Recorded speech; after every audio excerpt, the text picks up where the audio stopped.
اس کو پتا ہے کہ جو چیز اللہ تعالیٰ نے حلال کی ہے میرے فائدے کے لیے، جو چیز حرام کی ہے میرے فائدے کے لیے.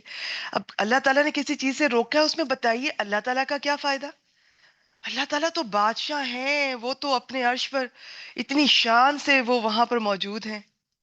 یہ جو کچھ بھی ہے یہ ہمارے لیے ہے، اور یہ ہم پر احسان ہے اللہ تعالیٰ کا، فضل ہے اللہ تعالیٰ کا کہ وہ اتنی بڑی ہستی، ہم جیسے اتنی چھوٹی سی مخلوق کو اتنی اللہ نے عزت دی. اللہ نے ہمیں انسان بنایا، بہترین تخلیق کی ہماری، اور ہماری اتنی فکر کی، اتنا خیال کیا. ہماری چھوٹی چھوٹی باتوں کو قرآن مجید میں اللہ تعالیٰ نے ہم سے شیئر کیا. ہمارے اتنے مسائل، یہ نکاح کے، طلاق کے، یہ بچے کی رضاعت کے، ان سب چیزوں کو اللہ تعالیٰ نے کھول کھول کے بیان کیا. اللہ تعالیٰ نے نماز فرض کی، اس کی اقامت کے بارے میں بہت دفعہ ذکر کیا، لیکن نماز کا طریقہ نہیں بیان کیا. لیکن اللہ تعالیٰ نے وراثت کا طریقہ، سارا حصے اللہ تعالیٰ نے تفصیل سے بتائیں. اتنا خیال. تو آپ سوچیں وہ رب کیسے کسی کے ساتھ ناانصافی کر سکتا ہے، برا چاہ سکتا ہے. اور جس چیز سے منع کیا کوئی فائدہ نہیں ہے اس میں اللہ تعالیٰ کا، ہمارا فائدہ ہے. کوئی کر کے دیکھ لے، جس چیز سے منع کیا کوئی کر کے دیکھ لے، کبھی اس میں نہ عزت ملے گی، نہ صحت ملے گی، نہ خوشی ملے گی، نہ سکون ملے گا. تو مومن کا اس چیز پر یقین ہوتا ہے، ایمان ہوتا ہے. تو آج انشاءاللہ تعالیٰ جو پہلی آیت مبارکہ میں نے سلیکٹ کی ہے وہ تقوی سے ریلیٹڈ ہے. بہت دفعہ آپ نے سنا ہوگا، پڑھا ہوگا. آج میں بہت آسان طریقے سے آپ کے سامنے رکھوں گی انشاءاللہ تعالیٰ. قرآن مجید میں تقوی کا بہت ذکر ملتا ہے. پہلے اپنی آیت کی طرف چلتے ہیں. جی یہ سورہ آل عمران، اس کی آیت نمبر 102 آپ کے لیے سلیکٹ کی گئی آج، جو پہلے نمبر پہ رکھی ہے. بسم اللہ الرحمن الرحیم.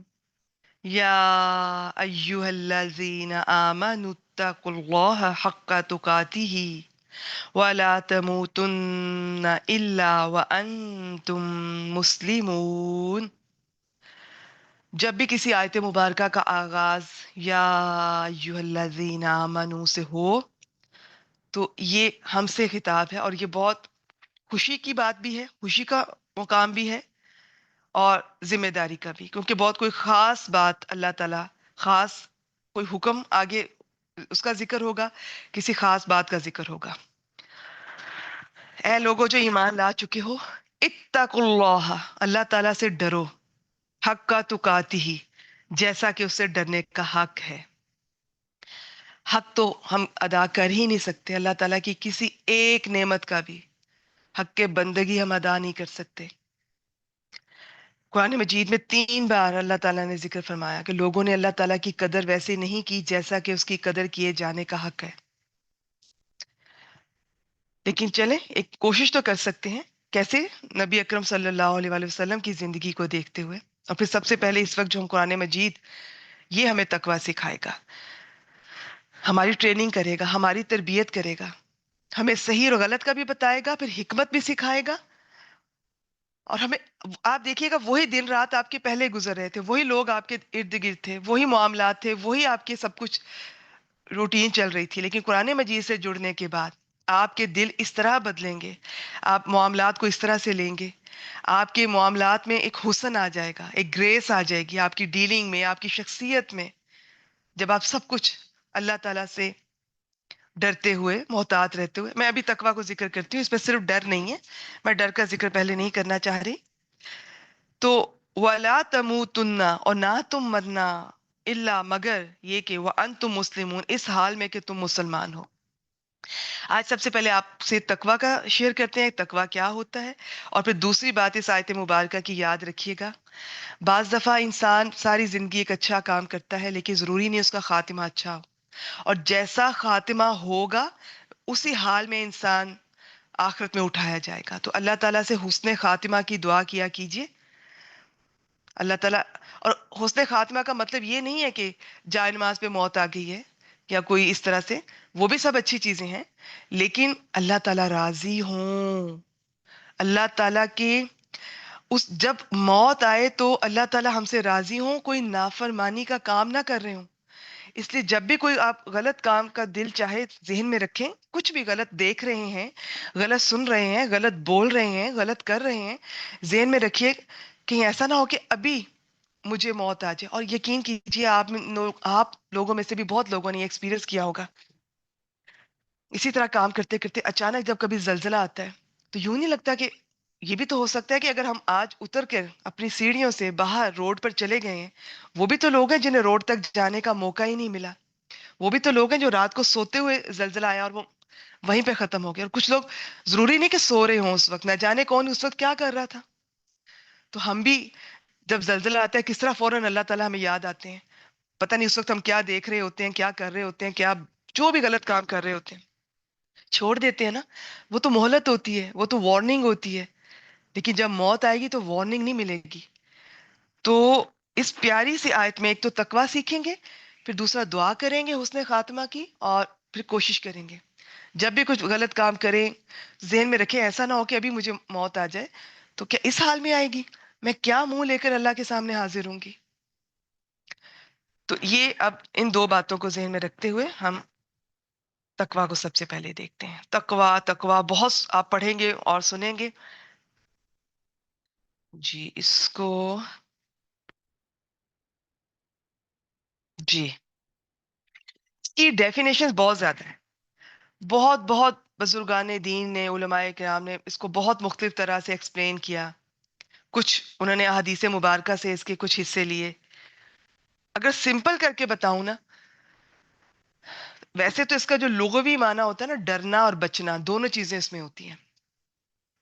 اس سے پہلے کہ میں ڈرنا اور بچنا بتاؤں، سمپل اگر میں دیسی انداز میں بتاؤں، اللہ تعالیٰ نے جس چیز کا حکم دیا ہے وہ کرنا، جس چیز سے منع کیا ہے اس سے رک جانا، اپنے آپ کو روکنا، خود کوشش کر کے روکنا. ایک ہوتا ہے کہ انسان بوڑھا ہو گیا، اب گناہ کرنے کی طاقت ہی نہیں رہی تو پھر گناہ سے رک گیا. نہیں، آپ ینگ ہیں، آپ کا دل چاہ رہا ہے کسی بھی غلط برائی یا کچھ بھی کرنے کو، دیکھنے کو، آپ اپنے آپ کو روکتے ہیں ہر لمحے ہر قدم پہ.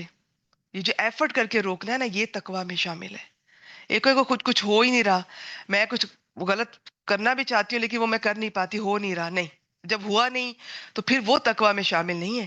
آپ کر سکتی تھیں، آپ اکیلی تھیں، آپ کچھ بھی دیکھ سکتی تھیں، آپ کچھ بھی بول سکتی تھیں، آپ کچھ بھی کر سکتی تھیں، کہہ سکتی تھیں، لیکن آپ نے اس وقت بھی یہ احساس کیا کہ میرا رب مجھے دیکھ رہا ہے. تو یہ جو احساس ہوتا ہے نا کہ اللہ تعالیٰ مجھے دیکھ رہا ہے، میرے ساتھ ہے، ایک دن میں نے اللہ کے سامنے حاضر ہونا ہے. اور یہ سب کچھ بیکار نہیں ہے، یہ مجھے دنیا میں کسی ٹرپ پہ نہیں بھیجا گیا، ہر چیز کا حساب دینا ہے. تو یہ جو اللہ تعالیٰ کو حاضر ناظر جان کر یہ احساس جو ہے نا، شعوری احساس، اس کے ساتھ جو انسان اعمال کرتا ہے، اچھے اعمال کرتا ہے، برائیوں سے رکتا ہے، یہ تقویٰ ہے. بہت ڈیٹیل ہے، میں نے سمپل کر کے آپ سے شیئر کیا. ڈرنا، اللہ تعالیٰ کی ناراضگی سے ڈرنا. دیکھیے اللہ تعالیٰ سے ویسے اگر ہم ڈرنے کی بات ہو تو اللہ تعالیٰ تو اتنے بڑے ہیں، اللہ اکبر. اللہ اکبر کا معنی یہ ہے کہ وہ اپنی صفات میں بھی عظیم ہیں، بڑے ہیں، وہ سائز میں بھی بہت بڑے ہیں، ہم امیجن بھی نہیں کر سکتے. ہماری عقل کام کرنا چھوڑ دیتی ہے. اگر ہم احادیث مبارکہ کو دیکھیں، اللہ تعالیٰ کے عرش کا دیکھیں، اللہ تعالیٰ کی کرسی کو دیکھیں، جو بھی احادیث سے پتہ چلتا ہے، اور اللہ تعالیٰ ان سب چیزوں سے کہیں ان کا جو بس سائز کا لفظ مجھے مناسب نہیں لگ رہا استعمال کرنا، تو اللہ تعالیٰ اس طرح بھی بڑے ہیں، اور اللہ تعالیٰ ہر لحاظ سے بڑے ہیں، عظمت میں بڑے ہیں، جلال میں بڑے ہیں، انسان کی ہر مشکل سے بڑے ہیں، ہر پریشانی سے بڑے ہیں. وہ سب سے بڑی ذات ہے ہر لحاظ سے.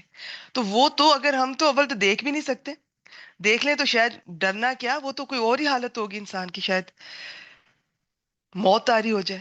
تو ڈر جو ہے نا، یہ نہیں ہے کہ اللہ تعالیٰ کی اس چیز سے ڈرنا، اللہ تعالیٰ کی محبت میں ان چیزوں سے ڈرنا جو آپ کے محبوب کو ناراض نہ کر دیں، یہ ہے ڈرنا. اور بچنا، ہر اس چیز سے بچنا جو جس کا رزلٹ اچھا نہیں ہے، جو آپ کو نقصان دے گی، تو آخرت میں برے انجام سے بچنا. تو ایسے سب کام کرنا جو اللہ تعالیٰ کو راضی کر دے. اب یوں سمجھ لیں، ان تمام کاموں سے بچنا جس میں اللہ تعالیٰ کی ناراضگی ہو، اور ان تمام ظاہر ہے وہی سارے کام ایسے ہیں کہ اگر کوئی کرے تو آخرت میں اس کا برا انجام ہوگا، برا انجام جہنم. اللہم لا تجعل منہم، اللہم اجرنا من النار. تو جب بھی جنت کا اور جہنم کا ذکر آئے تو یہ دونوں چیزیں آپ نے اللہ تعالیٰ سے قرآن مجید کی تلاوت کرتے ہوئے میں انشاءاللہ تعالیٰ ساتھ ساتھ میں آپ سے شیئر کروں گی. اور یہ آج کی جو دوسری آیت مبارکہ میں نے آپ لوگوں کے لیے سلیکٹ کی ہے، قرآن مجید کا اسلوب ہے، جہاں جہنم کی بات آتی ہے وہاں جنت کا بھی ذکر آتا ہے. جہاں انذار ہے، ڈراوا ہے کسی ایسی چیز سے کہ اس میں خطرہ ہے مستقبل میں، اسے انذار کہتے ہیں. تو وہیں پر بشارتیں بھی ہیں جنت کی. تو جہنم ایسی چیز ہے کہ اس سے تو جتنی پناہ مانگی جائے کم ہے. صرف پناہ نہیں مانگنی، کوشش بھی کرنی ہے. تو یہ بچنا ہے، پرہیزگاری بھی کہہ سکتے ہیں اس کو. اور بھی اس کا مفہوم یہ ہے کہ انسان کے دل میں اس بات کا احساس اور خوف پیدا ہو جائے کہ اللہ تعالیٰ میری ہر بات کو دیکھ رہا ہے، جس کے مطابق حساب کتاب کے بعد مجھے یا تو انعام ملے گا یا سزا دی جائے گی. پھر اس خوف اور اس احساس کے تحت میں اس احساس کو زیادہ محسوس کرتی ہوں. تقویٰ کا تعلق زیادہ دل سے ہے. میں چاہتی ہوں آپ اس احساس کے لفظ کو زیادہ فوکس اس پہ کیجئے. تو ٹھیک ہے، کہیں خوف کی بھی ضرورت ہوتی ہے. اللہ تعالیٰ نے انسان کو، ہر انسان مختلف ہوتا ہے، اس کی سائیکالوجی کے مطابق ڈیل کیا گیا. قرآن مجید میں کہیں تو دلائل دیے گئے کہ جو عقل مند ہیں، سمجھدار ہیں، جنہیں دلیل چاہیے، دلائل آ گئے. کچھ لوگ ہیں جنہیں بس خوشخبری دے دیں جنت کی، وہ اتنے سویٹ ہوتے ہیں، وہ خوش ہوتے ہیں، وہ اس چیز کیا خواہش کرتے ہیں، تمنا کرتے ہیں سب کو کرنی چاہیے. جب جنت بنانے والے نے اس کا ذکر کیا، جب جنت بنانے والا کہہ رہا ہے کہ اس کی خواہش کرو، وہ خود چاہتا ہے کہ تم آؤ، جنت بھر جائے، آؤ دیکھو کہ میں نے کیا ماسٹر پیس بنایا ہے. اور ہم کہتے ہیں کہ نہ مجھے جنت چاہیے نہ مجھے جہنم چاہیے، میں ان سے اوپر کی چیز ہوں اور اوپر اٹھنا چاہتی ہوں. نہیں، آپ کتنا بھی اوپر اٹھ جائیں، اللہ تعالیٰ کے احکامات سے اوپر کیا ہوگا؟ اللہ تعالیٰ ایک بات کی رغبت دلا رہے ہیں. اور چلیں، اگر آپ ان چیزوں سے بے نیاز ہیں، آپ ان چیزوں سے اوپر ہیں، آپ دوسروں کو اس چیز میں مبتلا نہ کیجیے.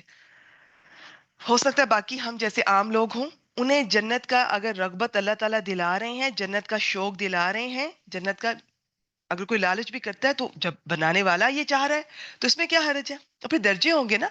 اگر وہ اس چیز سے ابتدا کرتا ہے، پھر آہستہ آہستہ اسے اتنی محبت ہو جائے گی اللہ تعالیٰ کی، وہ صرف جنت ہی نہیں، وہ کچھ اور بھی چاہے گا. تو اگر کوئی ان چیزوں سے اوپر ہے تو وہ اپنی ذات تک اسے محدود رکھے. لوگوں کو یہ باتیں سوشل میڈیا پہ اکثر میں دیکھا کرتی تھی کہ جنت کے لالچ میں نہیں، جہنم کے خوف سے نہیں. ہے کیوں نہیں ہے؟ یہ باتیں وہی کر سکتا ہے جس نے قرآن مجید کو پڑھا نہیں ہے، سمجھا نہیں ہے.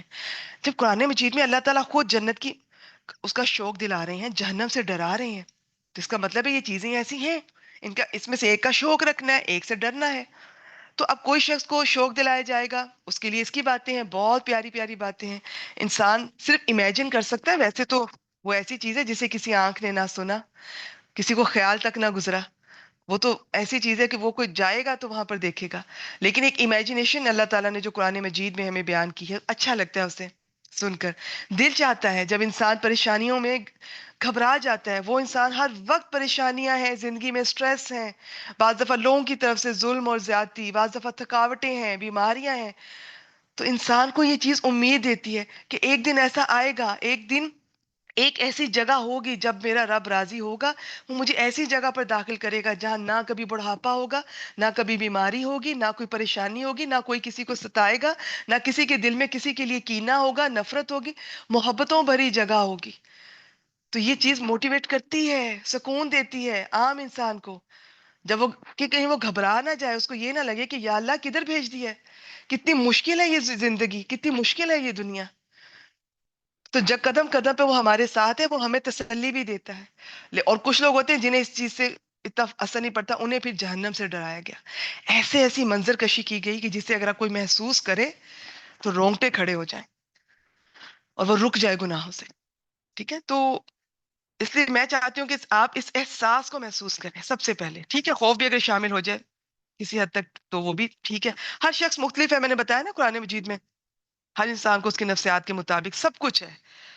اب جو بالکل ہی اثر نہ لینا چاہے تو وہ اور بات ہے. اور کیا ہے جی کہ وہ نیکی اور پرہیزگاری کی یہ روش اختیار کرے اور اپنے آپ کو آخرت کے برے انجام سے بچا لے. 3 درجے ہوتے ہیں، اور بھی بہت سے، میں نے سمپل والے سلیکٹ کیے ہیں. پہلا درجہ ہوتا ہے جی کفر اور شرک سے بچنا. ہم کفر سے تو الحمدللہ میرے خیال میں ہم سب کوشش کرتے ہیں، اللہ تعالیٰ پر ایمان رکھتے ہیں، نبی اکرم صلی اللہ علیہ وسلم کے آخری رسول ہونے پر ایمان رکھتے ہیں. لیکن یہ جو اللہ تعالیٰ پر ایمان ہے نا ہمارا، اللہ تعالیٰ ایک ہے، ہم زبان سے کہتے ہیں، پریکٹیکل نہیں ہے. ہم ہم شرک کر رہے ہیں آج. ہم مشرک انہی کو کہتے ہیں جو بتوں کی پوجا کرتے تھے اور آج کر رہے ہیں. شرک کی بہت اقسام ہے. کبھی مجھے اللہ تعالیٰ نے توفیق دی تو شرک اور بدعت اس پر الگ سے لیکچر ہوگا انشاءاللہ تعالی. شرک ایسی خوفناک خطرناک چیز ہے کہ بعض دفعہ ہمیں پتہ بھی نہیں چلتا اور زندگیوں میں شامل ہو جاتا ہے. ہم اللہ تعالیٰ کو ایک کہہ رہے ہوتے ہیں لیکن اس کے باوجود ہم نے زندگیوں میں کسی اور چیز کو، کوئی انسان کی محبت، کوئی کسی مال کی محبت، دنیا کی محبت، کسی چیز کو ہم اللہ تعالیٰ کے برابر لے آتے ہیں. کسی دنیا کی چیز کو نیچے سے اٹھا کر اللہ کے برابر لے جانا، یا اللہ تعالیٰ کو اٹھا کر جو اللہ تعالیٰ کا مقام ہے، وقار، اوپر، سب سے اوپر ہونا چاہیے اللہ تعالیٰ کو آپ کے دل میں، آپ کی زندگی میں. ادروائز دھکے ہی دھکے ہیں. تو وہاں سے اگر آپ وہ جگہ اللہ تعالیٰ کو نہیں دیتے، اللہ تعالیٰ کا مقام نیچے کر دیتے ہیں، یا نیچے سے دنیا کی کسی چیز کو اوپر اللہ تعالیٰ کے برابر یا اوپر لے جاتے ہیں، تو یہ شرک ہو جائے گا اور اس کا انجام بھگتنا پڑے گا. تو اس سے بچنا ہے. یہ بڑا درجہ عام طور پہ اکثر لوگ کوشش کرتے ہیں اس سے بچنے کی. پھر ایک یہ درجہ ہے. یہ میں بڑا اور چھوٹا نہیں بات کر رہی، میں کہہ رہی ہوں یہ پہلا درجہ ہے. اس کے اوپر کا پھر درجہ یہ ہوگا کہ انسان ہر طرح کے گناہوں سے بچے گا. مین اب وہ کفر بھی نہیں کر رہا اللہ پر، اللہ کے رسول پر ایمان ہے، شرک بھی نہیں کر رہا. اب وہ ہر طرح کے گناہوں سے بچے گا، چھوٹے ہیں یا بڑے، وہ خیال نہیں کرے گا. یاد رکھیے مومن کا یہ طریقہ ہوتا ہے، وہ کسی نیکی کو چھوٹا نہیں سمجھتا، کسی نیکی کو چھوٹا سمجھ کے نہیں چھوڑتا، کسی گناہ کو چھوٹا سمجھ کے نہیں کرتا. ہمیں نہیں معلوم کون سی نیکی ہے جو اللہ تعالیٰ کو پسند آ جائے اور وہی ہماری بخشش کا باعث ہو جائے، اور ہم یہ سمجھتے رہے ساری زندگی کہ میں یہ اچھے کام کر رہی ہوں، ان سے میری بخشش ہوگی. اور وہ جو انکانشیسلی ہم نے اللہ تعالیٰ کے لیے بغیر کسی کے دکھاوے کے لیے کوئی کام انکانشیسلی کر گئے، اور وہ اللہ کو ہماری ادا ایسی پسند آئی کہ اللہ تعالیٰ ہم سے راضی ہو گئے اور ہمیں بخش دیا. یہ ایسا پتہ چلتا ہے حدیث مبارکہ سے. تو ہر طرح کے گناہ سے بچنا. اور ایک اور درجہ بھی ہے، یہ بھی عام درجہ نہیں ہے ہر طرح کے گناہ سے بچنا، لیکن جو بہت خاص الخاص لوگ ہوتے ہیں نا، جن کی محبت اللہ تعالیٰ سے بہت بڑھ جاتی ہے، وہ پھر مباح سے بھی بچتے ہیں. اب مباح کیا ہے اس کو بھی دیکھ لیتے ہیں. تو اب آپ نے اپنے درجات کا خود آپ نے بھی انالیسس کرنا ہے، اپنا جائزہ آپ نے بھی لینا ہے، میں نے بھی لینا ہے کہ ہم تقوی کے کس درجے پر ہیں. یہ ہوتی ہے وہ چیز جو نہ حلال ہے نہ حرام ہے. ٹھیک. تو آپ کوئی کر لے گا ثواب نہیں، کوئی چھوڑ دے گا گناہ نہیں. لیکن جو میں نے کہا نا تقوی میں بہت آگے کا اوپر کا درجہ ہوتا ہے، جو اللہ تعالیٰ سے اتنی محبت کرتے ہیں کہ وہ اپنی زندگی کے اس وقت پر وہ نادم ہوتے ہیں، وہ افسوس کرتے ہیں جو اللہ کی یاد کے بغیر گزر جائے. کیونکہ قیامت کا ایک نام یوم الحسرت بھی ہے. حسرہ، حسرت ہوگی اس دن انسان کو. گناہ گار کو تو اس پہ ہوگی نا میں نے کیوں گناہ کیے، نیک کو اس لیے ہوگی کہ میں نے وقت کیوں ضائع کیا، میں وہ وقت بھی کیوں نہیں اللہ تعالیٰ کے راستے میں نے لگا دیا، اللہ کو یاد کیوں نہ کیا. تو اب اس میں بہت ڈیٹیل ہے، اس میں تو پوری الگ سے کلاس ہو سکتی ہے. اس میں دیکھیں یہ جو مثالیں صرف دو ویسے دی ہیں، اس میں اور بھی مثالیں آ جاتی ہیں. تو اب یہ نہیں کہ آپ کھانے نہیں کھائیں گے، آپ بالکل کھائیں گے. اللہ نے آپ کو اچھا دیا ہے، آپ اچھا کھائیں، آپ اچھا پہنیں، اللہ کو اچھا لگتا ہے. لیکن سارا دن کھانا، سارا دن کپڑوں کی باتیں، سارا دن برانڈیڈ چیزیں، سارا دن ایک ہی بات، سارا دن درزی. اب رمضان میں بھی سارا دن ریسیپی، کھانا کھانا کھانا اور درزیوں کے چکر. اب دیکھیں رمضان تو اس لیے نہیں ہے نا. تو پھر جو مومن ہوتا ہے نا وہ چیزیں جو کہ اس کا وقت ضائع کرتی ہیں، اس میں بعض لوگ ٹی وی دیکھنے کو بھی شامل کر لیتے ہیں. وہ نہیں دیکھتے، وہ کہتے ہیں چاہے ٹھیک ہے اس میں کوئی اچھی بات بھی سیکھنے کو ملتی ہے، زیادہ تر اول تو کچھ اچھا ہے نہیں. بیک گراؤنڈ عجیب عجیب سے میوزک بھی ہوتے ہیں، پھر سٹوریز ایسی ہوتی ہیں، پھر وہ زیادہ تر علماء کرام اس کو پسند نہیں کرتے، اسے وقت کا ضیاع سمجھتے ہیں. لیکن چلے اگر مباح کے درجے میں آتا ہے تو جو بہت زیادہ تقوی والے ہوتے ہیں نا وہ اس پہ بھی وقت نہیں لگاتے ہیں، وہ اپنا وہ وقت بھی اللہ تعالیٰ کے راستے میں. اور ابھی شاید جو پہلی دفعہ لوگ سن رہے ہیں ان کو شاید عجیب لگ رہا ہوگا، ایسے کیسے ہو سکتا ہے. بالکل ایسے ہو سکتا ہے، لیکن ابھی یہ سٹیپ ہوتے ہیں. پہلے سٹیپ پہ بس آپ اپنا جائزہ لیں، اللہ تعالیٰ کے آپ دیکھیں کہ کس لیول پر ہیں. پھر آہستہ آہستہ ابھی آپ پوری دنیا لے کر چلیں ساتھ، لوگوں کو بھی آپ نے وقت دینا ہے، آپ اپنے سوشل میڈیا کو بھی مناسب سا وقت دیں. یہ آپ کو خود پتا ہوتا ہے کہ آپ کتنا وقت کہاں لگا رہے ہیں. آپ کو پتا ہوتا ہے کہ میں اپنوں کو وقت کم دے رہی ہوں، میں غیروں کو وقت زیادہ دے رہی ہوں جنہیں میں جانتی بھی نہیں ہوں. حرج تو کوئی نہیں ہے، چلیں وہ بھی مسلمان ہوں گے. لیکن اپنوں کا جو پہلا حق ہے، پہلا فرض ہے، وہ ادا کیے بغیر آپ باہر کے لوگوں کو وقت زیادہ دے رہے ہیں یا راضی کر رہے ہیں، تو یہ چیز آپ خود آپ دیکھ لیں، آپ کو محسوس ہوگی کہ سوشل میڈیا پہ کتنا سٹریس ہے، کتنے وہاں پہ عجیب عجیب سے ایشوز کریٹ ہو جاتے ہیں، عجیب سے مسئلے، عجیب سی دوستیاں، تو یہ آپ خود محسوس کریں گے. اچھا، یہ بہت ٹاپک بھی بہت تفصیل طلب ہے. تو بات یہ ہے کہ کھانا کھانا بھی اچھی بات ہے، لیکن سارا دن کھانے کی باتیں اور کھانے کی تیاری یہ مناسب نہیں ہے. رمضان میں آپ بالکل آپ انجوائے کریں، سیلیبریٹ کریں، اللہ نے آپ کو دیا، آپ کی افطاری بھی اچھی ہو اور سحری بھی اچھی ہو. جو شوق رکھتے ہیں ٹھیک ہے، لیکن اتنی زیادہ ڈشز نہ بنا لیں. ایک سے زیادہ ڈشز آپ کی باڈی بھی پسند نہیں کرتی. ایک وقت میں ایک چیز کھائیں، اور تھوڑا کھائیں گے تو تراوی میں بھی آسانی ہوگی، طبیعت ہلکی رہے گی. پھر یہ مہینہ ریسٹ کا مہینہ ہوتا ہے، معدے کو بھی آرام کروائیں، اپنی روح کو، جسم کو، ہر چیز کو آرام کروائیں. ہم نے بدلنا ہے، ہم نے دعا کرنی ہے اللہ تعالیٰ ہمارا دل بدل دے اس مہینے میں، جب ہم عید والے دن ہم ایک ایسے انسان ہو جو ہم رمضان سے پہلے نہیں تھے. اور ہم واقعی ایک عجیب انسان ہوتے ہیں، ہم نئے انسان ہوتے ہیں. ہم رمضان میں کچھ اور ہوتے ہیں، اور جیسے ہی شوال کا چاند نظر آتا ہے ہم ایک اور ہی انسان ہوتے ہیں. نہیں، ویسا نہیں ہونا ہے. اچھا جی، میں واپس آتے ہیں اپنے ٹاپک کی طرف. ٹھیک ہو گیا؟ تو یہ تھی جی آیت مبارکہ. بہت لمبا ٹاپک ہے، لیکن میری بڑی خواہش تھی کہ میں تھوڑا سا آپ سے شیئر کروں. اس میں نے تقویٰ کے بارے میں کچھ آپ سے شیئر کیا. اب آگے چلتے ہیں. اور حسن خاتمہ، اس آیت سے پتہ چلتا ہے کہ خاتمہ اچھا ہوگا تو ہی بات بنے گی. اب جی اگلی آیت کی طرف چلتے ہیں.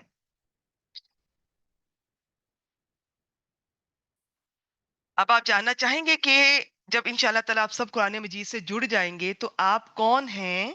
اللہ تعالیٰ کی نظر، اللہ تعالیٰ آپ کو کیسے دیکھتے ہیں؟ آپ کا کیا مقصد ہے؟ ہمیں سے اکثروں کو ہمارے مقصد کا ہی نہیں پتا. قرآن مجید پڑھ کر بھی بعض لوگ اندازہ نہیں کر پاتے. تو دیکھیں، سیدھی سی بات ہے، مقصد آپ کا بہت سارے الفاظ میں ایسے بیان کر سکتی ہوں. ایک تو یہی ہونا چاہیے، جس رب نے آپ کو بنایا اس کو راضی کرنا مقصد ہونا چاہیے. آخرت سنور جائے، یہ مقصد ہونا چاہیے. زندگی اللہ تعالیٰ اور اللہ تعالیٰ کے رسول صلی اللہ علیہ وسلم کے بتائے ہوئے طریقے کے مطابق گزر جائے. اور آپ کو ہم کیا ہیں ہمیں بتایا ہی نہیں گیا. ہم اتنے اندھوں بہروں کی طرح زندگی گزار رہے ہیں. وہی صبح، وہی شام، لو جمع، پہن لو، کھا لو، گھوم لو، بس social media, T V, movies, بس یہ زندگی، یہ مقصد نہیں ہے ہمارا. اس میں سے بہت کچھ تو یہ جانور بھی کر رہے ہیں. ہمیں کیا مقصد ہے؟ ہمیں اللہ تعالیٰ نے اس لیے بھیجا ہے، ہم نے نبی اکرم صلی اللہ علیہ وآلہ وسلم کے مشن کو آگے بڑھانا ہے. اب کسی نبی اور رسول نے نہیں آنا. ان کا کیا مشن تھا؟ لوگوں کو اللہ تعالیٰ کی طرف بلانا ہے. تو ہمیں سب سے پہلے اپنی اصلاح بھی ساتھ ساتھ کرتے رہنا ہے، اپنے پیاروں کی بھی، اور ہم نے غیر مسلموں کو بھی اس طرف یہ ہم نے دعوت دینی ہے، اللہ تعالیٰ کی طرف بلانا ہے. ہم نے اپنے ان بھائیوں کو بھی، وہ بھی تو آدم علیہ السلام سے ہمارے بہن بھائی ہیں سارے، ان کو آگ سے بچانا ہے. لیکن افسوس، ہم نہ جانے کدھر گم ہو گئے ہیں. ہمارے تو خود اپنے اندر اتنے شرک اور بدعتیں شامل ہو گئی ہیں. ہماری تو اتنی غفلت بھری زندگی گزارے، ہمیں تو پتہ ہی نہیں ہمارا مقصد کیا تھا. اب اس آیت مبارکہ میں، یہ بھی سورہ آل عمران کی آیت نمبر 110، اللہ تعالیٰ فرماتے ہیں کن تم خیر امہ. یہ صحابہ کرام کے لیے بھی ہے اور ہم سب کے لیے بھی ہے. تم بہترین امت ہو. ہمیں خیرہ امہ کہا گیا. سورۃ البقرہ میں امت وسط کہا گیا، وہاں مجھے موقع نہیں ملا تو ابھی بھی یہ مختصر سے آپ سے بیان کروں گی. تم بہترین امت ہو. اپنا نام یاد رکھیے، آپ کو خیرہ امہ کہا گیا. اللہ تعالیٰ نے آپ کو خیرہ امہ، اور ایسے نہیں کہا. آپ کو پتا ہے آپ سے پہلے بنی اسرائیل کو یہ ٹائٹل ملا تھا. وہ اللہ تعالیٰ نے انہیں کتنی فیورز دیں، کیونکہ اللہ تعالیٰ نے ان سے دین کا کام لینا تھا. لیکن جب انہوں نے وہ کام نہیں کیا، ان سے وہ پوزیشن چھین لی گئی اور اب مسلمانوں کو دی گئی. لیکن افسوس، آج ہم بھی بنی اسرائیل کی روش پہ چل رہے ہیں. ہمیں اپنے مقصد کا نہیں پتا. خود بھی سیکھنا ہے قرآن مجید، خود بھی بدلنا ہے، اپنے پیاروں کو بھی، مسلمانوں کو بھی اور غیر مسلموں کو بھی، سب کو آگ سے بچانا ہے. یہ اور بات ہے کہ ہمارا وقت اسی کام پہ زیادہ لگ جاتا ہے. ہمارے اپنے ہم مسلمان وہی شرک اور بدعتوں میں اتنا آگے جا چکے ہیں. اللہ تعالیٰ ہم سب کو ہدایت دے. تو ہمیں خیرہ امہ کہا گیا. اللہ تعالیٰ فرماتے ہیں اخرجت للناسی، تم بہترین امت ہو، تمہیں لوگوں کے لیے بھیجا گیا ہے. خیرہ امہ اخرجت، بھیجی گئی، نکالی گئی لوگوں کے لیے. تأمرون بالمعروف، تم معروف کا حکم دیتے ہو. وتنہون عن المنکر، یہ تو بچپن میں اسلامیت کی بک میں بھی تھا نا، امر بالمعروف، نہیں عن المنکر. اور یہ اتنا لمبا ٹاپک ہے، اس کو بھی میں بہت مختصر، بہت جلد دل کے ساتھ، بھاری دل کے ساتھ ہی شیئر کروں گی۔ کبھی دل چاہتا ہے بس ایک ہی آیت رکھوں دورہ قرآن میں، کیونکہ بدلنے کے لیے نا دل بعض دفعہ ایک آیت ہی کافی ہوتی ہے، اور نہیں بدلنا تو قرآن مجید کوئی سارا پڑھ بھی لے گا، تو اگر دل نہیں بدلنا، دل کی تنگی، کسی نے اس میں فرقہ واریت ہے، کسی میں کوئی ذات پات ہے، کسی میں حب دنیا، حب جا، کسی میں کوئی چیز رکھی ہوئی ہے اور دل بدلنا نہیں چاہ رہا کوئی، تو پھر اللہ تعالیٰ ایسا نہیں ہے کہ آپ کو پکڑ کے ہدایت دے۔ قرآن مجید میں اللہ تعالیٰ نے کئی بار ذکر کیا، ہدایت کے لیے آپ کو دعا کرنی ہوگی اور آپ کو کوشش کرنی ہوگی، اور جنہیں موقع دے دیں اللہ تعالیٰ، اس نعمت کی قدر کیجیے گا، نہیں تو بنی اسرائیل کی طرح آپ کو بھی ہٹا کر کسی دوسرے کو آپ کی جگہ پہ لے آیا جائے گا۔ میں اکثر جو اسٹوڈنٹس ہوتے ہیں گروپ میں، شروع میں زیادہ ہوتے ہیں، کورس جب سٹارٹ ہوتا ہے بہت ہوتے ہیں، آہستہ آہستہ کم ہوتے جاتے ہیں، کچھ کی تو ٹھیک ہے جینوئن ریزنز ہوں گی، لیکن وہ بہت کم ہوتے ہیں۔ میں نے پچھلی کلاس میں بھی ذکر کیا تھا کہ ہماری کچھ اسٹوڈنٹس بہنیں، اور ایک نہیں کئی تھیں، ابھی بھی ہیں، اللہ تعالیٰ انہیں سلامت رکھے، کینسر کے ساتھ اسٹرگل کرتے ہوئے، جب ان کی ٹریٹمنٹ چل رہی ہے اس دوران بھی وہ کلاس نہیں چھوڑتی تھی۔ تو اگر وہ یہ کر سکتی ہے تو میرے اور آپ کے پاس کیا بہانہ رہ جاتا ہے؟ تو کرنے والے کرتے ہیں، یہی چیز اللہ تعالیٰ نے دیکھنی ہے۔ یہ چھوٹی چھوٹی سر درد شروع ہو گیا، چھوٹا سا کوئی مسئلہ، چھوٹی سی پریشانی، مہمان آ گئے، کلاسیں چھوڑ دیں، اور ایک کلاس چھوڑی تو آہستہ آہستہ دور ہٹ گئے، دور ہوتے گئے۔ تو اگر یہ نعمت اللہ تعالیٰ آپ کو دیں، قرآن مجید سے جڑیں، تو آپ نے اسٹرگل کرنی ہے، اس سے جڑے رہنے کی دعا کرنی ہے، کوشش کرنی ہے۔ اچھا جی، وَتُؤْمِنُونَ بِاللَّهِ، اور اللہ تعالیٰ پہ ایمان لاتے ہیں۔ اب یہاں دیکھیں، ایمان سب سے ضروری ہے، ایمان بیسک ہے، لیکن اس آیت مبارکہ میں اللہ تعالیٰ اس چیز کو تیسرے نمبر پہ لے کر آئے ہیں، پہلے اور دوسرے پہ امر بالمعروف اور نہی عن المنکر، کیونکہ جب خیرہ امہ کی بات ہوئی نا، تو ایمان کافی نہیں ہے۔ ایمان تو یہ ہے کہ ایسا ایمان ہو، اور یہ قرآن مجید میں ایمان کے لفظ کے ساتھ جب با کا حرف آتا ہے نا، تو یاد رکھیے اس کا مطلب ہوتا ہے وہ ایمان جو اللہ تعالیٰ کو مطلوب ہے، یقین والا ایمان، دل سے پکا، وہ والا ایمان۔ تو ایمان تو یہ ہے کہ انسان جب اللہ تعالیٰ پہ ایمان لائے تو اسے گناہ کرنے سے حیا آئے، اور نہ صرف خود بھی چھوڑ دے، وہ دوسروں کو بھی گناہ نہ کرنے دے، ان کو اچھائی کا حکم بھی دے، برائی سے روکے۔ اور صرف اچھائی کا حکم نہیں دینا ہے، اچھا معروف جو ہے نا، بہت کچھ ہے اس میں، بہت کچھ ہے۔ عین رافع، اس کا مطلب ہوتا ہے جانا پہچانا، یہ تو جانی پہچانی، اس میں بہت ساری چیزیں ہوتی ہیں جو اچھی ہوتی ہیں، جن کا اللہ نے بھی حکم دیا ہے، بہت سارے اچھے کام، اچھی بات، لمبی ڈیٹیل ہے، فی الحال بس اتنا ہی کہ چلیں، جو اچھائی کا حکم اللہ تعالیٰ نے جس چیز کا حکم دیا ہے وہ کرنا، اور برائی سے روکنا۔ اب یہ دونوں ضروری ہیں۔ اگر میں آپ کو کہہ رہی ہوں کہ آپ اچھا کام کر لیں، اور ساتھ آپ کچھ گناہ بھی کر رہی ہیں، میں دیکھ بھی رہی ہوں، یا میں خود کسی گناہ میں مبتلا ہوں اور برائی بھی چل رہی ہے، نہیں، ایسا نہیں ہوگا۔ اچھائی کا حکم دیتے رہنا ہے، وہ بھی الگ ہے، انسان پر نصیحت اثر کرتی ہے، لیکن حکمت سے دیا کیجئے۔ اپنے بچوں کو نماز کا کہنا ہے، اپنے شوہر کو سمجھانا ہے، کبھی کبھی حکمت سے، ان کا ذرا موڈ دیکھ کر، تو اور کہتے رہیں، چھوڑنا نہیں ہے اللہ تعالیٰ، اور دعا خوب کیا کریں۔ آپ اب چاہتی ہیں آپ کے شوہر بدل جائیں، اولاد بدل جائے، نیک رہے، نیک بن جائے اور رہے، قائم رہے، دعا کیا کیجئے، خاص طور پہ تہجد میں خوب رو رو کے دعا کیا کیجئے، اپنے بچوں کے لیے، اپنے شوہر کے لیے۔ ہم روتے رہتے ہیں انسانوں کے رویوں پر، گلے شکوے شکایتیں بھی، اٹھیں، نماز پڑھیں، اللہ تعالیٰ سے دعا کریں۔ کوئی بھی نماز ہے، اس کا وقت فرض پڑھ لیے، نفل کے لیے کھڑے ہو جائیں۔ نماز کے لیے سے تو اللہ تعالیٰ نے فرمایا کہ نماز کے ذریعے اور صبر کے ذریعے مدد مانگو، تو نماز کے لیے تو کبھی بھی آپ کو کوئی پریشانی کی خبر ملی ہے، فرض پڑھ چکی ہیں، اٹھ جائیں، ویسے نوافل پڑھ لیں۔ تو چونکہ ہمیں اندازہ نہیں ہے ان چیزوں کا، تو ہو جائے گا انشاءاللہ تعالیٰ، کوئی بات نہیں، بس جڑے رہیں۔ تو اچھائی کا حکم بھی دیتے رہنا ہے، کیونکہ اثر کرتی ہے نصیحت، زبان پہ، زبان اور لفظوں کا اثر ہوتا ہے، اور ساتھ ساتھ برائی سے بھی روکنا ہے۔ اب یہ نہیں کہ کوئی برائی بھی کر رہا ہے اور اس سے نہیں روکا، بس اچھا اچھا کہہ رہے ہیں، نہیں، برائی سے روکنا۔ پھر آگے سے تو ہم بچپن سے سنتے آ رہے ہیں، کسی چیز کو آپ ہاتھ سے روکیں، برائی کو نہیں روک سکتے تو زبان سے روکیں، نہیں تو آخری درجہ یہ ہے، بہت ہی ہم بے بس ہو جائیں تو دل میں برا جانے، ادروائز اس کو اتنا پسند نہیں کیا گیا۔ تو یہ دونوں کام ساتھ ساتھ چلیں گے، یہ دونوں کام جہاد میں شامل ہے۔ میں بھی سلائیڈ آپ سے شیئر کرتی ہوں تھوڑی سی۔ اور اس وقت اس آیت مبارکہ میں اب ایمان کا بعد میں ذکر آ رہا ہے، لیکن ایمان کے بغیر تو کچھ بھی نہیں ہے نا۔ ایمان صحیح ہوگا تو ہی ہمیں یہ کام کرنے میں آسانی ہوگی، گناہوں سے رکنے میں آسانی ہوگی، دوسروں کو اچھی بات کہنے میں اور برائی سے روکنے میں، یہ جہاد کرنے میں آسانی ہوگی۔ وَلَوْ آمَنَ أَهْلُ الْكِتَابِ، اور اگر اہل الکتاب ایمان لاتے، لَكَانَ خَيْرًا لَهُمْ، لَكَانَ خَيْرٌ لَهُمْ، تو ان کے لیے بہتر تھا، منہم المؤمنون، ان میں سے کچھ مؤمنون ایمان والے ہیں، واکثرہم، اور ان کے اکثر فاسق ہیں، الفاسقون نافرمان ہیں۔ اب یہ فسق کی اپنی ڈیفینیشن ہے، یہ بھی انشاءاللہ تعالیٰ بعد میں کبھی دیکھیں گے۔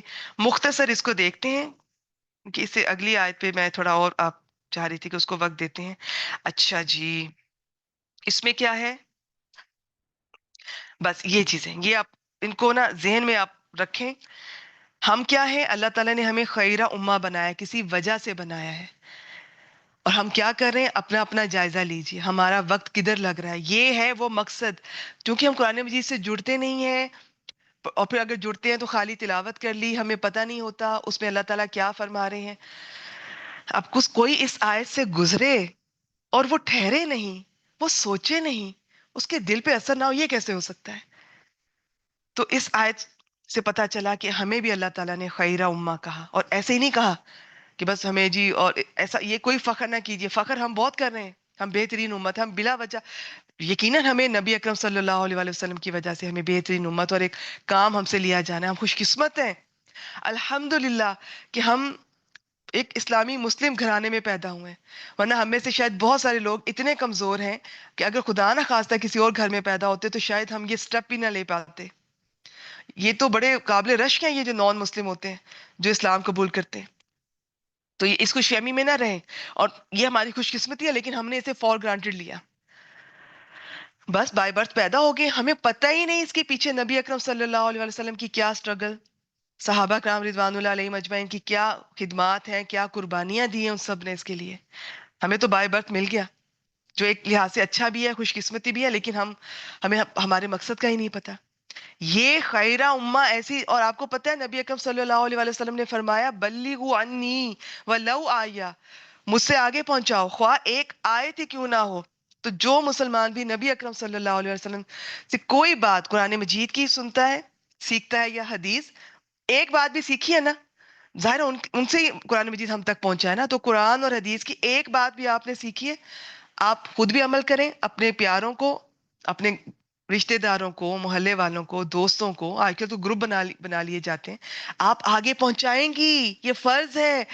مسلمان، ہر مسلمان داعی ہے، دعوت دینے والا ہے، لیکن ہمیں پتہ ہی نہیں، ہمیں لگتا ہے یہ جو مولوی ہیں بس یہ ان کا ہی کام ہے، ایک ان کا کام ہے، علماء کرام کا کام ہے، بس ان کی ذمہ داری ہے وہی علم حاصل کریں، وہی آگے غیر مسلموں تک پہنچائیں، وہی ہمارے شرک دور کریں، وہی ہماری بدعتیں دور کریں، اور ہم وہی صبح شام، وہی ہمارے مسئلے، وہی سوشل میڈیا، وہی کھانا کھا لیا، وہی اچھا لباس پہن لیا، وہی لوگوں میں شو آف کر لیا، وہی صبح وہی شام۔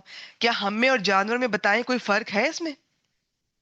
فرق کون کرے گا؟ قرآن مجید، علم، دین کا علم فرق کرے گا آپ میں، وہ آپ کو بتا رہے ہیں آپ کا سٹیٹس کیا ہے، آپ خیرہ امہ ہے، آپ بہترین امت ہے، اور بلا وجہ نہیں ہے، اس کے لیے محنت چاہیے، آپ سے ایفرٹ درکار ہے اللہ تعالیٰ کو، اب آرام نہیں ہے زندگی میں، ٹھیک ہے آپ مناسب سا کریں، دین میں کوئی ایسا جبر نہیں ہے کہ آپ اپنے آپ کو ایسی مشقت میں ڈالیں کہ آپ، اپنے جسم کا بھی حق ہوتا ہے، میرا مطلب یہ ہے کہ اب آپ کو ایک کوشش کرنی ہے، جہاد ہے ساری زندگی، چاہے گھر میں رہ کر بھی کریں، اب جہاد وہ نہیں ہے جو فیس ٹو فیس سامنے تلواروں سے ہوتا تھا،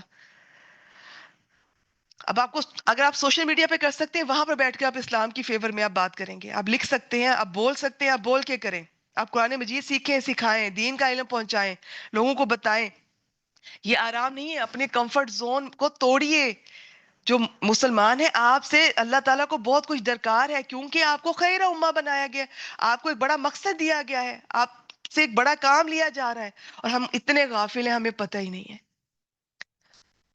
اور ہم نے کیا کرنا ہے اس میں؟ دین سیکھنا ہے، قرآن اور سنت اچھی طرح ہمیں اس سے واقف ہوں، اپنے آپ کو بھی، اب دیکھیں، اب یہ نہیں کہ سوچنا کہ میں پہلے اچھی ہو جاؤں گی، پورا قرآن مجید پڑھ لوں گی پھر میں شروع کروں گی، میرا یہ کورس ہو جائے گا پھر میں شروع کروں گی، نہیں، میں نے ابھی ایک حدیث مبارکہ آپ کو پڑھ کے سنائی، آپ جو سیکھتی جائیں گی صحابہ کرام کی طرح، وہ آگے فوراً فارورڈ کرتی جائیں گی، چاہے جس طرح بھی فارورڈ کریں، آپ اپنے گروپس میں کرتی ہیں، زبان سے اپنے بچوں کو بتائیں، اچھا سا موقع دے کر اپنے شوہر کو بھی بتائیں، اور بہت زیادہ نہ بتائیے گا شروع میں، ایسا نہ ہو شوہروں کو بعض دفعہ برا لگتا ہے کہ ذرا قرآن مجید سے جڑ گئی ہیں تو بہت نیک بیوی بن رہی ہیں، اور تو سمجھداری سے، ہم یہ غلطیاں کرتے ہیں جب ہم نئے نئے قرآن مجید سے جڑتے ہیں، ہم ایسا بار بار، ہم بڑے محبت سے کر رہے ہوتے ہیں کہ اگر مجھے اللہ تعالیٰ نے ایک چیز سے جوڑا ہے، جو لذت میں محسوس کر رہی ہوں، جو سکون میں محسوس کر رہی ہوں، میرے پیارے بھی محسوس کریں، میرے بچے، میرا شوہر، میرے بہن بھائی، میرے دوست. لیکن بعض اوقات وہ غلط اس کو سمجھتے ہیں، کیونکہ اس میں کچھ غلطی ہماری ہوتی ہے، ہمارا طریقہ اچھا نہیں ہوتا. تو کہنے کا بھی طریقہ ہوتا ہے، تو حکمت ہر معاملے میں چاہیے. کہنا ہے لیکن حکمت سے اور سمجھداری سے کہتے رہنا ہے. آپ کے اپنے گھر میں بھی آپ نے یہ جو امر بالمعروف نہیں انل منکر اپنے گھر سے شروع کرنا ہے، اور یہ بہت بڑے پیمانے پہ کرتے جانا ہے. جس کو جہاں موقع ملے کرتے جائیں، کرتے جائیں، دین کی بات پہنچاتے جائیں، یہ جہالت دور کرتے جائیں، حق بات کہتے جائیں. حق کیا ہے؟ قرآن مجید، حدیث. یہ کہتے جائیں، پھیلاتے جائیں، لوگوں کو آگ سے بچاتے جائیں. نبی اکرم صلی اللہ علیہ وسلم کو ان کے مشن کو آگے بڑھائیں. تو اس میں آرام کدھر ہے؟ یہ ہم غلط ہیں. ہم نے پتہ نہیں اپنے اوپر، ہم نے اپنے بچوں کو محنت ہی نہیں سکھائی. اچھا، دنیا کے ڈگریز کے پیچھے ہمارے بچے رات رات بھر جاگتے ہیں. کبھی آپ نے سوچا؟ ہم تو اب تو اللہ تعالیٰ ہم پہ رحم فرمائے، اتنے افسوس سے مجھے کہنا پڑ رہا ہے کہ 2.5 سال کے بچے کو اسکول میں یہ پتہ نہیں پری کیا ہوتا ہے یہ. ہمارے زمانے میں تو خیر کچھ اور ہوتا تھا، ذرا بڑی عمر میں بھی چلے جاتے تھے. تو اب 2.5 سال کے بچے کو اسکول میں داخل کروایا جا رہا ہے، جب وہ وقت ہے کہ اس کی ماں اس کو ٹائم دے.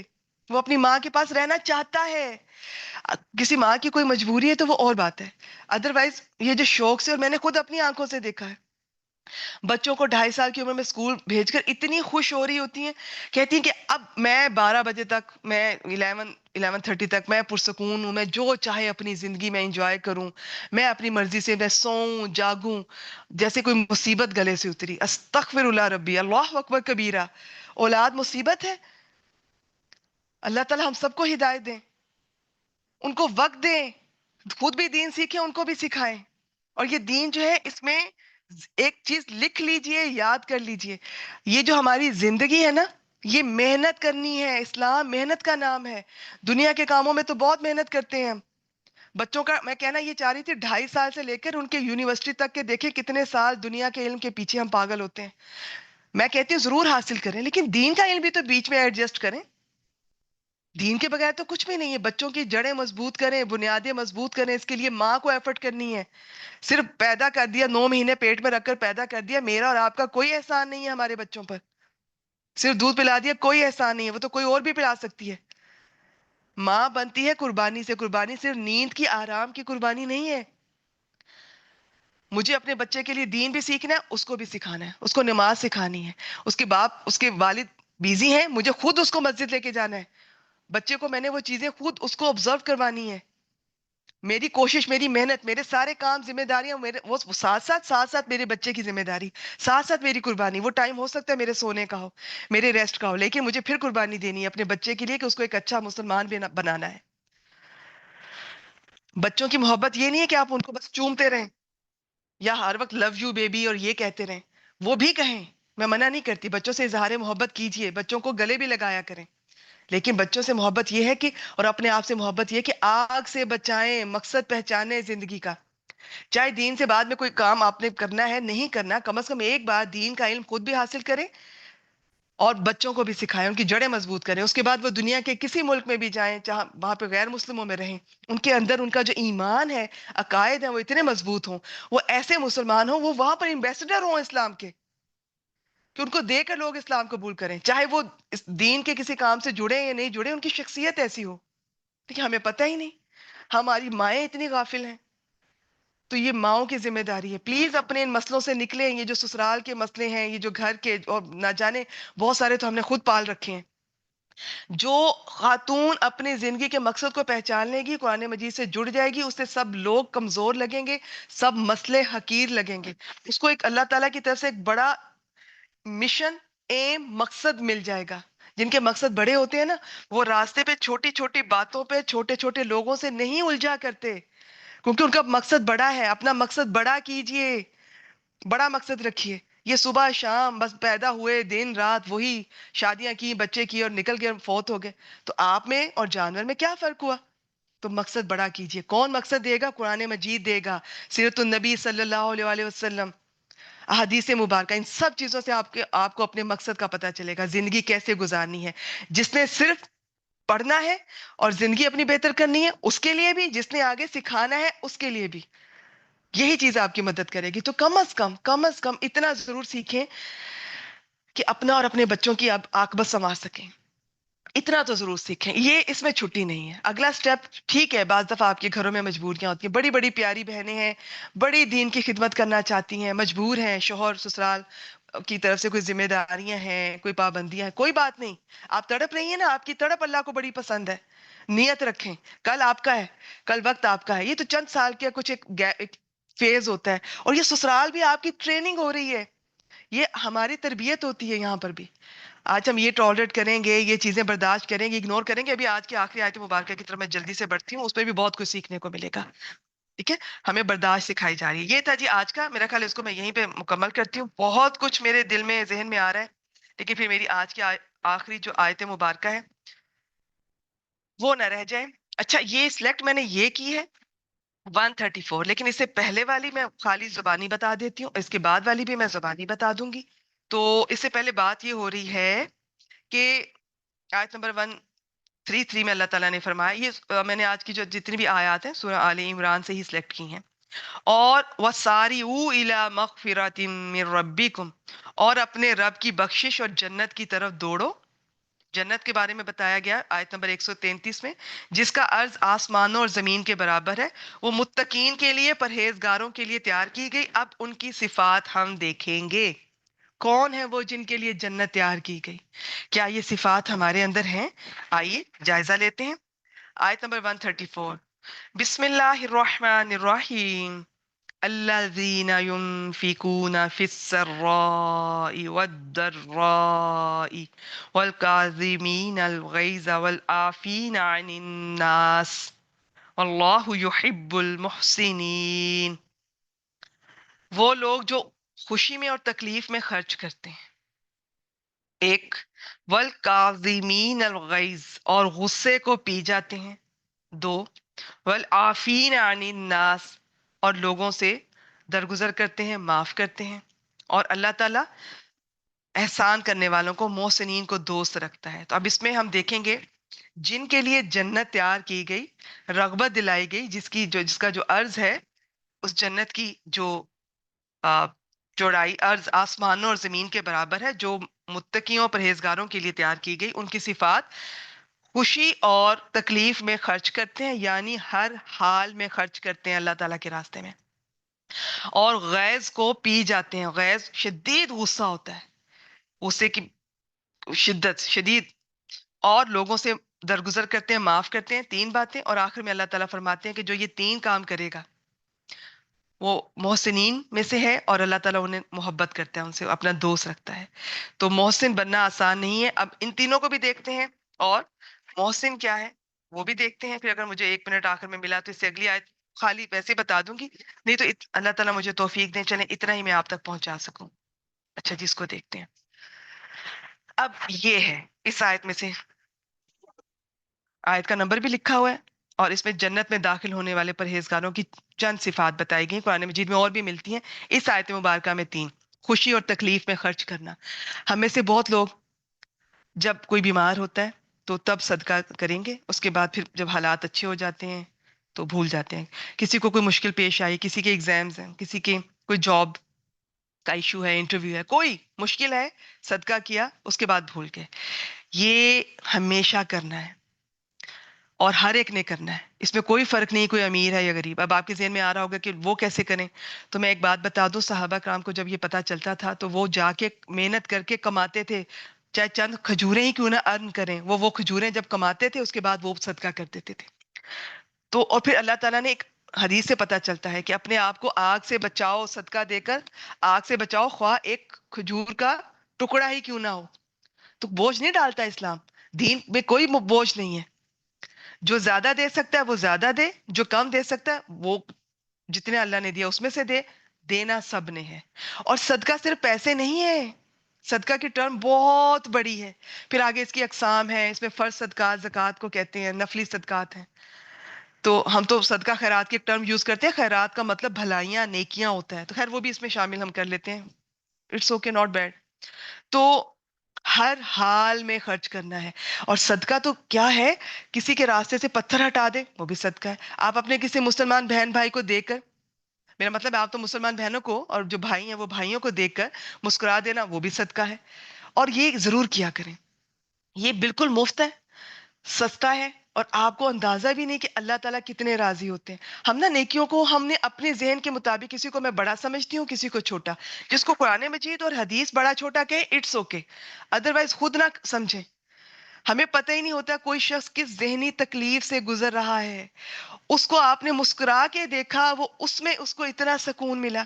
آپ اس کے پاس کھڑے ہو گئے, آپ نے اس کی بات سن لی اور وہ ریلیکس ہو گیا, اس کے وہ سٹریس آدھے سے زیادہ دور ہو گیا. تو اس چیز کو ہلکا نہ سمجھا کیجیے. یہ سب صدقہ ہے. کسی کو وقت دے رہے ہیں صدقہ ہے, کسی کو مشورہ دے رہے ہیں صدقہ ہے, کسی کے ساتھ چل کر جا رہے ہیں اس کی کوئی مشکل دور کرنے. تو صدقے کی تو بہت کچھ اس میں آ جاتا ہے, بہت کچھ آ جاتا ہے اس میں.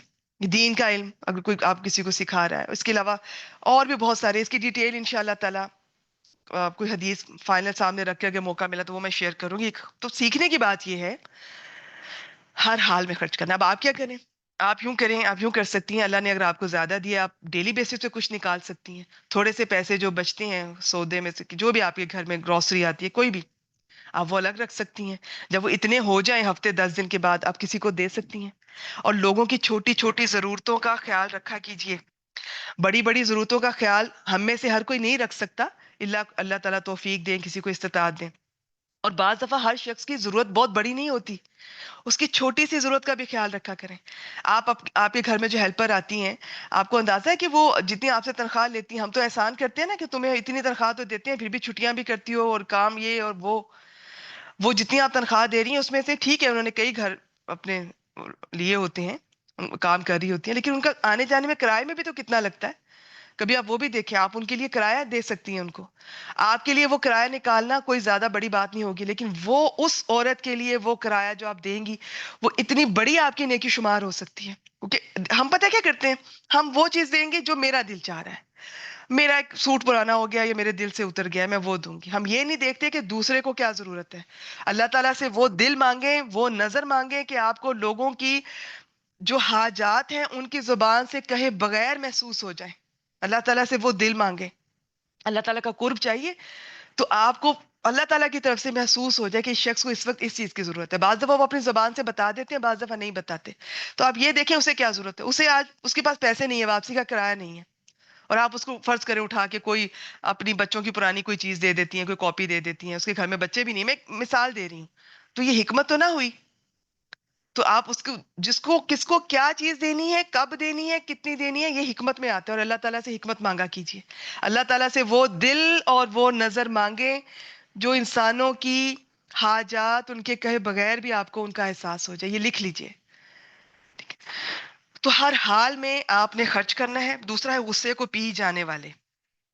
غصہ, اس میں کاظم کا لفظ استعمال ہوا ہے. یہ ہوتا ہے, یہ جو بیگ ہوتا ہے نا, واٹر بیگ, جو پرانے زمانے میں ہمارے دیہات میں وہ ہوتے تھے, ماشکی انہیں بولتے تھے, اور بھی کچھ الفاظ تھے ان کے لیے. وہ پانی بھر کے لاتے تھے لوگوں کے گھروں میں, اور اس کے اوپر سے وہ ایک تسمہ باندھا ہوا ہوتا تھا کہ پانی باہر نہ جائے. تو اسے کاظم, یہ اس سے یہ کاظم ہے. یہ ہوتا ہے ایسا یعنی کہ غصے میں آپ یوں سمجھ لیں کہ اصل میں تو یہاں کہا گیا ہے کہ الغیظ, جو سخت غصہ ہے اس کو کاظم کا مطلب یہاں پہ لیا گیا کہ پی جانے والے ہیں. مطلب یہ کہ جس طرح وہ پانی کو بیگ کے اندر نہیں رکھا جاتا باہر سے تسمہ باندھ کے کہ وہ نکلے نہ, ضائع نہ ہو, آپ نے اور میں نے یہ چیز سیکھنی ہے کہ جب غصہ آیا ہے نا آپ کو, تو ہم نے اس غصے کو اس طرح سے اپنی زبان کو بند کر لیں کہ وہ باہر کسی پہ آپ اس کے چھینٹے نہ گریں. جب غصہ آتا ہے نا تو انسان کو صحیح غلط حلال حرام کچھ پتہ نہیں چلتا, وہ کچھ بھی کہہ جاتا ہے. تو وہ آپ کی زبان سے کچھ الفاظ ایسے بھی نکل سکتے ہیں جو ساری زندگی ٹراما بن سکتے ہیں اس شخص کے لیے. تو اپنی زبان کو آپ اس واٹر بیگ کی طرح بند کر دیں, غصے کو اندر رکھیں. اچھا پھر ایک اور بات, غصے کی نا پوری ڈیٹیل ہے. غصہ اسلام کی اگر کوئی مخالفت کر رہا ہے, کوئی اسلام کے بارے میں, دین کے بارے میں غلط بات کر رہا ہے, اللہ تعالیٰ کے بارے میں, نبی اکرم صلی اللہ علیہ وسلم کے بارے میں, تب غصہ آنا چاہیے. نہیں آتا تو بری بات ہے. لوگوں کی بہن, بیوی, بیٹی عجیب عجیب سے لباس میں, تقریباً کو بازو پہ بھی کوئی ان کا لباس نہیں ہے, دوپٹے کے بغیر, اور جس طرح وہ ان کے ساتھ پھر رہی ہوتی ہے, انہیں غصہ ہی نہیں آتا, انہیں برا ہی نہیں لگتا. اور ان لوگوں کے لیے خاص لفظ استعمال ہوا ہے حدیث میں، خیر موقع نہیں، غصہ آنا چاہیے. تو کچھ باتیں ایسی ہیں، کچھ موقع ایسے ہیں کہ غصہ آنا چاہیے، لیکن باقی یاد رکھیے، اگر کوئی یہ کہتی ہے نا کہ مجھے بہت غصہ آتا ہے، کوئی بات نہیں، غصہ آنا آپ کے اختیار میں نہیں ہے. ہمیں یہ نہیں کہا گیا کہ غصہ کیوں آتا ہے. ہمیں قرآن اور حدیث سکھاتا ہے کہ غصہ اگر آتا ہے نا، غلط یعنی کہ ایک تو صحیح بات پہ آنا چاہیے، غلط بات پہ آتا ہے، بار بار آتا ہے، آپ زیادتی کرتی ہیں، شوہر کے ساتھ کچھ کہہ جاتی ہیں، بچوں کو سنا دیتی ہیں، بعد میں ریگریٹ ہوتا ہے، تو کتنا برا سارا یہ سائیکل کتنا برا ہے. تو پھر اللہ تعالیٰ فرماتے ہیں کہ غصہ تو اگر آتا ہے وہ تمہارے کنٹرول میں نہیں ہے. یہ حدیث سے پتہ چلتا ہے غصے کو ایکسپریس کیسے کرنا ہے، ریئیکٹ کیسے کرنا ہے، یہ آپ کے کنٹرول میں ہے، بالکل ہے آپ کے کنٹرول میں. آپ اس کو کیسے ہینڈل کریں گی. بعد میں جو اتنا پچھتاتے ہیں ہم جب بھی غصہ آتا ہے، اور غصہ کس پہ نکلتا ہے؟ کمزور پہ. ہمارا نکلتا ہے ہمارے شوہر پہ، ہمارے معصوم بچوں پہ. کچھ بھی کہہ دو، پیدا کیا ہے کچھ بھی کہہ دو، کیوں؟ کسی نے حق نہیں دیا آپ کو، وہ بھی آزاد روحیں ہیں، کوئی حق نہیں ہے کہ انہیں کچھ بھی کہہ دیا جائے. ساری زندگی وہ بعض دفعہ ہمارے الفاظ سے کوئی شخص باہر نہیں نکل سکتا، اور ہم کیا کر رہے ہوتے ہیں. اچھا پھر ایک اور بات، یہاں پہ دو رائے آپ کے سامنے آئیں گی. آپ کو لگے گا دین یہ کہہ رہا ہے کہ غصے کو اس واٹر بیگ کی طرح اس کے تسمے سے بند کر کے اندر رکھو، باہر نکلے گا تو یہ غصہ جو ہے نا وہ اتنا، اس میں ایک لفظ میں کیسے آپ کو ایکسپریس کروں کہ ایسی شدت ہوتی ہے اس میں، غیظ تو غصے کی پیک کو کہیں.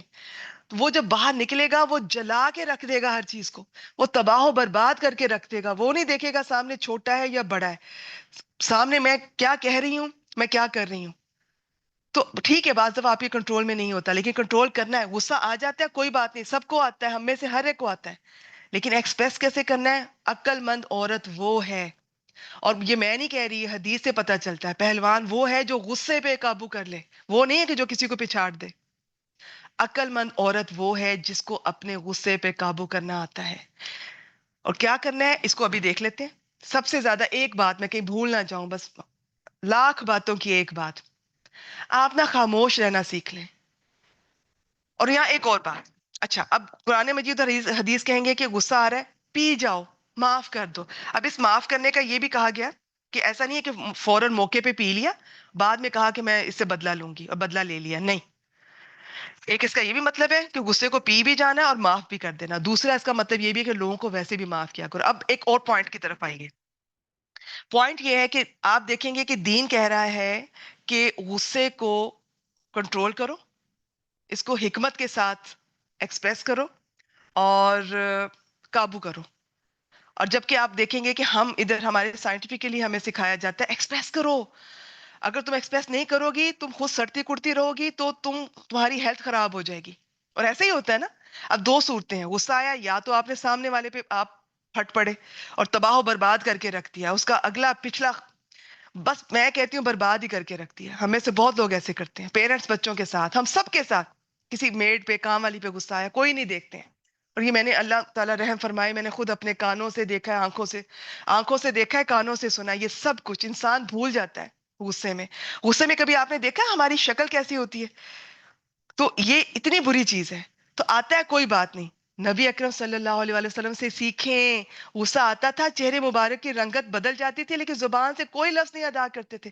وہ کیا کہتے تھے؟ وہ دوسرے کو بتاتے تھے کہ یہ بات مجھے ناگوار لگی ہے، یہ ٹھیک نہیں ہے، اور ساتھ بتاتے تھے ایسے نہیں کرو، ایسے کر لو. یہ رویہ اپنانا ہے. اور دوسری بات، اب دو باتیں ہیں، یا تو آپ کو غصہ آیا آپ سامنے والے کو برباد کر دیں گی، یا پھر آپ خاموش رہ کے خود سہیں گی، اپنے آپ کو برباد کر دیں گی. اب کرنا کیا ہے؟ اللہ تعالیٰ کیا چاہتے ہیں؟ معاف کر دو، معاف کر دو. سامنے والے کو بھی نہ اس کو برباد کرو. معاف کر دو گے نا تو دل میں وہ جذبات نہیں رہیں گے غصے کے، تمہاری اپنی صحت بھی خراب نہیں ہوگی. مشکل ہے نا، لیکن ان لوگوں کی قرآن مجید میں بڑی تعریف کی ہے اللہ تعالیٰ نے. تو معاف کیے کریں. ہمیں معاف کرنا سکھایا نہیں جاتا. ہم اپنے گھر میں بچپن سے یہ سنتے آ رہے ہیں، اس نے مجھے ایک بات کی، میں نے اس کو 10 سنائی. ہم اپنے گھر میں اپنے پیرنٹس کو، اپنے بڑوں کو یہ کہتے سنتے ہیں. کوئی تمہیں ایک کہے آگے سے دو، اینٹ کا جواب پتھر سے، یہ کرو وہ کرو. ہمیں معاف کرنا نہیں سکھایا جاتا. سیکھیے. کس سے سیکھنا ہے؟ قرآن مجید سے سیکھنا ہے، نبی اکرم صلی اللہ علیہ وآلہ وسلم سے سیکھنا ہے. آسان نہیں ہے. اللہ تعالیٰ خود فرمائیں گے قرآن مجید میں آسان نہیں ہے. تو پھر اس کا اجر پتہ کیا ہے؟ قیامت کے دن حدیث مبارکہ سے پتہ چلتا ہے، اللہ تعالیٰ کہتے ہیں جس شخص کا مجھ پر کوئی حق ہے نا، وہ کھڑا ہو جائے اور مجھ سے حق لے لے. اور پتہ کون لوگ کھڑے ہوں گے؟ جنہوں نے اللہ کے لیے کسی کو معاف کیا ہوگا، اور وہ کھڑے ہوں گے اور وہ جو چاہیں گے وہ اللہ تعالیٰ سے مانگیں گے، اور اللہ تعالیٰ انہیں اپنی شان کے مطابق نوازیں گے. تو معاف کیا کریں. اور یہ معاف کر دینے کا سب سے زیادہ فائدہ آپ کو خود ہوگا. آپ آزما کر دیکھ لیجئے. مجھے پتا ہے بہت مشکل ہے، اللہ تعالیٰ کو بھی پتا ہے بہت مشکل ہے. پریکٹس تو کریں، شروع تو کریں، ابتدا تو کریں، خود بھی کریں، اپنے بچوں کو بھی سکھائیں. پلیز یہ بدلا بدلا بدلا جہاں ضرورت ہے وہاں پہ ٹھیک ہے. بعض دفعہ کچھ لوگ ایسے ہوتے ہیں ان کو انہی کی زبان میں جواب دینا پڑتا ہے، لیکن ہر شخص ایسا نہیں ہوتا ہے. تو آج یہ بات سیکھ لیں. اور کیا کرنا ہے؟ اللہ تعالیٰ فرما رہے ہیں آخر میں کہ اللہ تعالیٰ محسنوں سے محبت کرتا ہے. محسن پتہ کیا ہوتا ہے؟ کون ہوتا ہے؟ عربی زبان میں کہتے ہیں اس کے ایک تو ہوتا ہے کہ جو احسان کرتا ہے، اور ایک ہوتا ہے کہ جو کسی بھی کام کو بہت اچھے طریقے سے انجام دیتا ہے. ایک ہے کہ بس میں نے فرض کریں اپنے گھر میں کسی کو آئی ہیں، ان کی میں نے مدد کی، میں نے کہا کہ وہ میں نے شاپر ایک فلان رکھ دیا کرسی پہ یا ٹیبل پہ، وہ وہاں سے اٹھا لو. میں کمرے میں سے ہی کہہ رہی ہوں اٹھا لینا اور لے جانا. ایک ہے کہ وہی چیز میں ریپ کر کے بہت اچھے طریقے سے اس کو پراپر اور خوشی سے محبت سے اس کے ہاتھ میں. اب جب سے عید آنے والی ہے، آپ اگر اللہ تعالیٰ نے آپ کو توفیق دی تو نیا جوڑا لیں.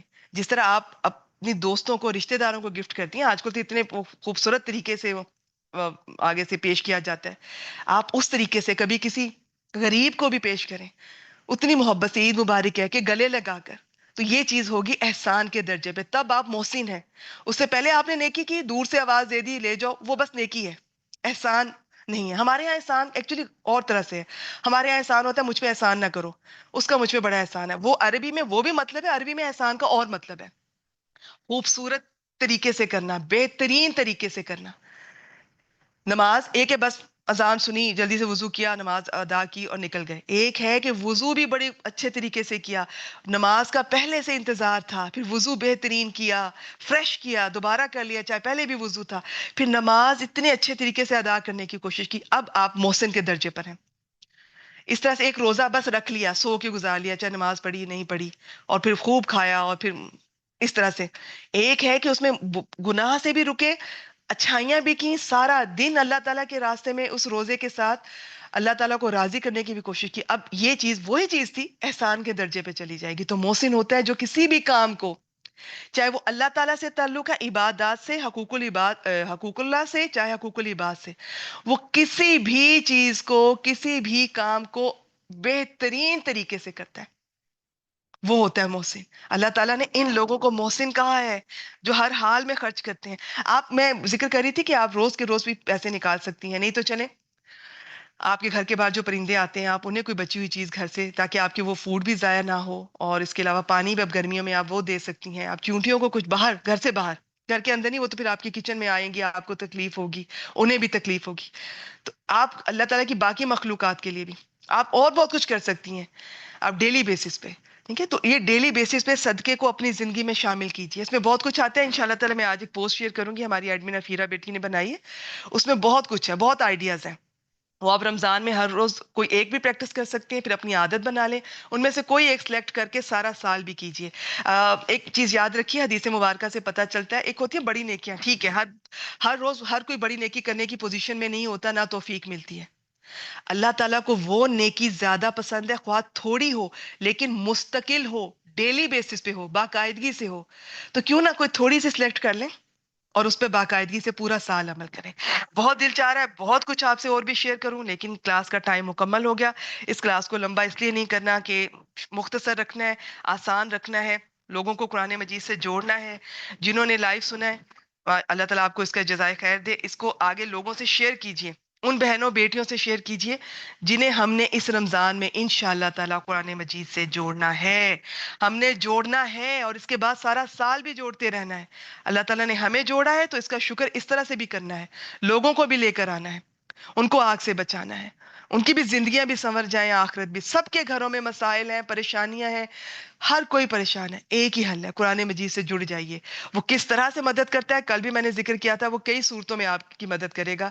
بعض دفعہ ڈائریکٹ ہوتی ہے، بعض دفعہ کسی آپ اس مصروفیت میں بیزی ہو جاتی ہیں تو بہت ساری چیزیں زندگی سے نکل جاتی ہیں. اور بھی بہت سارے طریقے انشاءاللہ تعالیٰ پھر دیکھیں گے. میں ریکارڈنگ یہاں پہ سٹاپ